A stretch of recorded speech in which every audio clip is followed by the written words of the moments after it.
Rahsul Faison is officially playing football for the South Carolina Gamecocks. The NCAA today officially granting him his eligibility. He will be available for the game against Virginia Tech on Sunday and throughout the 2025 college football season. Bear, this was a huge question mark for South Carolina, right? I mean, even with him being eligible, I think you could argue it's still something we're keeping a close eye on, that being replacing Rocket Sanders, the running game as a whole.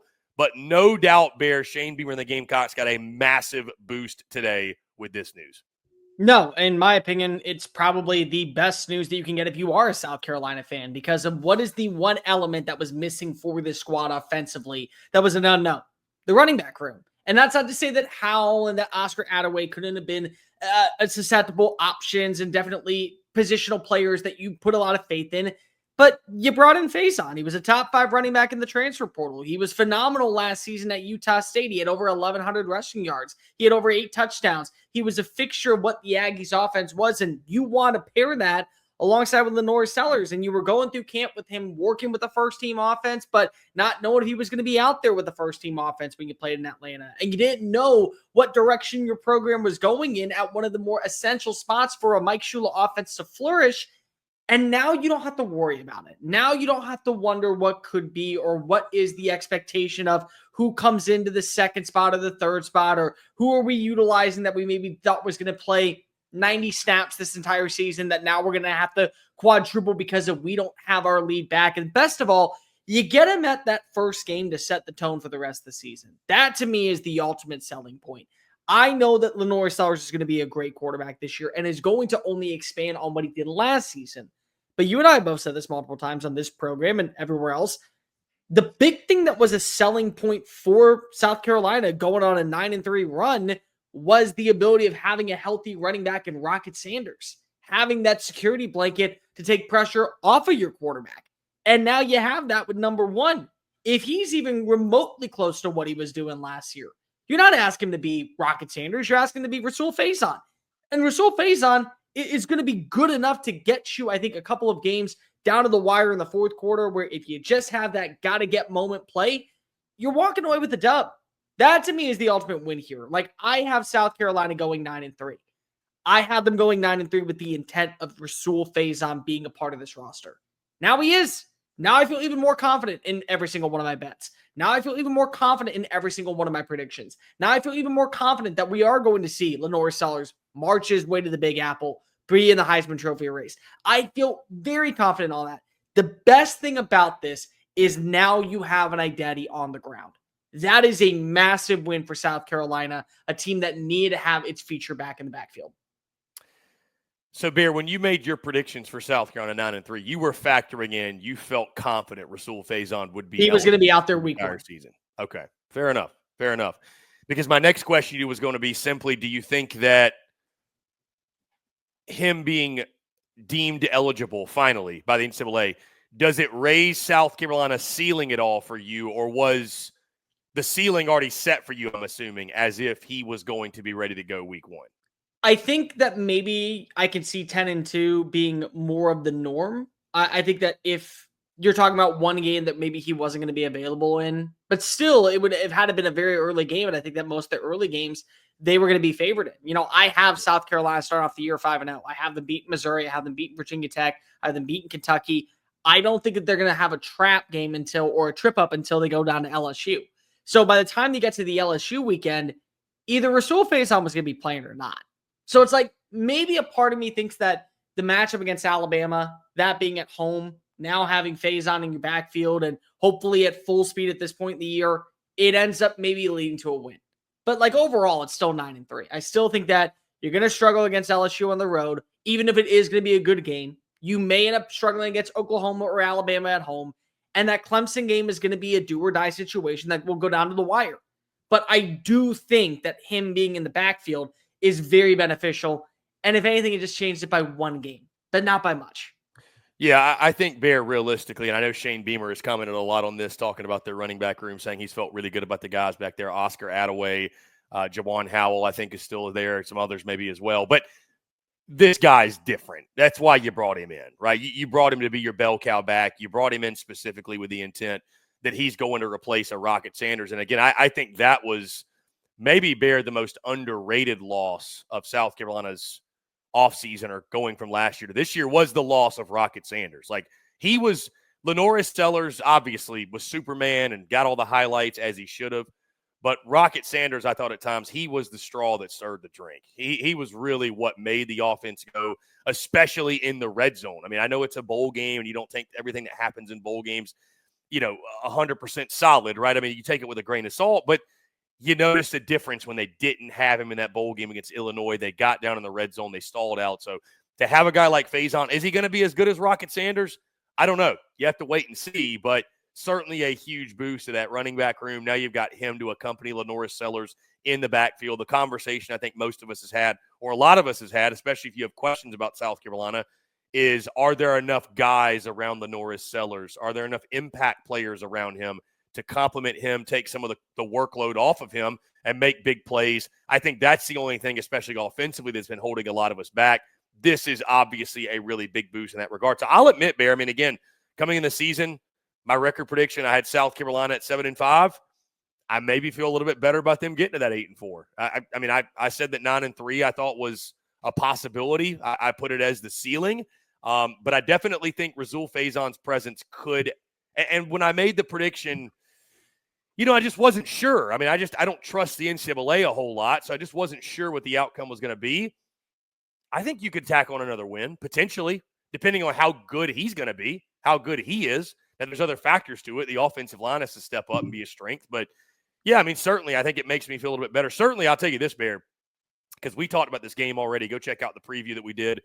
You guys are already running up the numbers, and we really appreciate it. But the preview prediction video we dropped on Friday, it definitely, Bear, not that either one of us had South Carolina losing the game, of course, but from the confidence level for the Gamecocks going in that one, it definitely makes me feel a lot better. And let's not forget, he's been practicing with the team. So it's not like all of a sudden he's got to play catch up in practice and learn everything and kind of get in game shape. He's been practicing as if this was going to be the ruling. So I think he'll hit the ground running, literally and figuratively. It gives me more confidence, too, that maybe, because I picked South Carolina to win, but I thought it might be a little bit of a dramatic, closer game, gives me more confidence they may be able to go out and put this thing away, say, third quarter, and win this one, a double-digit margin of victory, maybe look impressive in week one. I'll tell you what I'm really interested in, seeing how his role is going to factor in the passing game. Because again, you look at Rocket Sanders, one of the more underlying traits with him, especially in that Missouri game. Little shovel pass, go ahead and break a couple tackles, pile drive your way in, you get the win at home. I wonder how it's going to be for Rahsul Faison, or is Oscar Attaway going to be a bigger role in the passing attack to where you get yourself a security blanket out of the backfield that constantly is moving the sticks? And maybe it was both of them. Maybe one of them was taking on a bigger overall decency when it came to the rushing attack, and the other one was getting a bigger time matchup when it came to the passing game. But either way, I think that now it's just, again, it's another weapon that is only going to benefit LaNorris Sellers. And at the end of the day, that's what this comes down to me. I want my quarterback to have as much familiarity and comfortability as possible. I get that now.